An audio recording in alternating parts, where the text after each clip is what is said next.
Israel के विरोध में यमन में प्रदर्शन की तस्वीरें आपके सामने, जहां अब सड़क पर लोगों के प्रदर्शन दिख रहे हैं। प्रदर्शन के दौरान हथियार लहरा गए। इजरायल के खिलाफ जमकर नारेबाजी।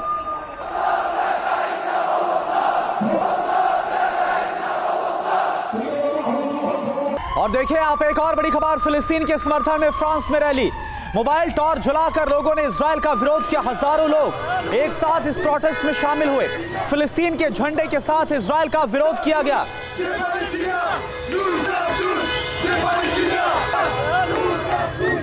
तो आप देखिए वेस्टर्न वर्ल्ड में भी किस तरह से जो फिलिस्तीन के समर्थक हैं वो इजरायल के खिलाफ नारेबाजी कर रहे हैं।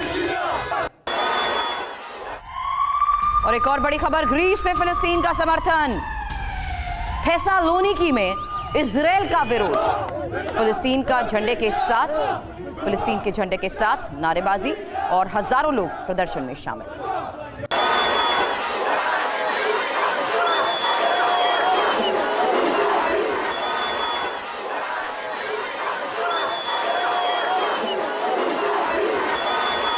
एक और बड़ी खबर कैलिफोर्निया से, जहां पर फिलिस्तीन को समर्थन मिला है। सैन फ्रांसिस्को में इजरायल के विरोध में नारेबाजी। छात्रों ने इजरायल के खिलाफ नारेबाजी की है। तो एक तरफ वेस्टर्न वर्ल्ड जो खुद इस वक्त इजरायल के साथ खड़ा है, लेकिन उसके लिए बड़ा चैलेंज उनके अपने मुल्क से खड़ा हो रहा है, जहां पर बड़ी संख्या में फिलिस्तीनी समर्थक इजरायल के खिलाफ नारेबाजी कर रहे हैं। कल तो हमने देखा कि किस तरह से जो कैपिटल हिल है वहां तक अंदर दाखिल हो गए नारेबाजी करते हुए समर्थक।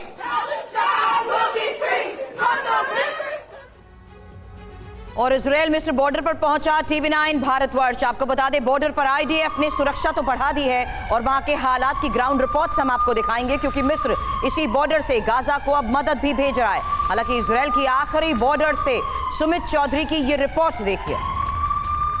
लगातार इजिप्ट एक ऐसा देश है जो गाजा पट्टी में रसद सामग्री पहुंचा सकता है, क्योंकि इजराइल ने इसको लेकर साफ तौर पर आधिकारिक रूप से मना कर दिया। लेकिन इजिप्ट ही एक ऐसा बॉर्डर लगता है जो दोनों जगहों से, यानी इजराइल और गाजा से लगता हुआ है। और इजिप्ट ही एकमात्र ऐसा रास्ता है जहां से रसद सामग्री दुनिया भर से गाजा में पहुंचाई जा सकती है। लेकिन हालांकि इस एरिया में किस तरीके से शांति है, क्योंकि इजराइल ने इसको लेकर भी साफ वार्निंग दे दी थी कि अगर इजिप्ट से गया हुआ कोई भी सामान, कोई भी राहत सामग्री हमास के पास पहुंची तो फिर हम उसे भी टारगेट करेंगे। लेकिन अगर आप इन एरियाज में देख रहे हो, मैं आपको दिखा रहा हूं कि आप मेरे कैमरा पर्सन दिखा रहे हो, वहां पे साफ तौर पर लिख दिया गया है कि सिर्फ आधिकारिक व्हीकल्स ही यहाँ से गुजर सकते हैं, यानी वो इजरायली अधिकारी व्हीकल्स जो इन इलाकों में मौजूद हैं। और मैं आपको ये दिखाने की कोशिश कर रहा हूँ कि आखिरकार इस समय के ताज़ा हालात इजिप्ट और इजराइल बॉर्डर पर कैसे हैं। हालांकि दोनों देशों के बीच में कई चीज़ों को लेकर सहमति है, कभी भी यहाँ पर हालांकि लंबे समय से कोई ऐसी चीज़ें नहीं हो, लेकिन अभी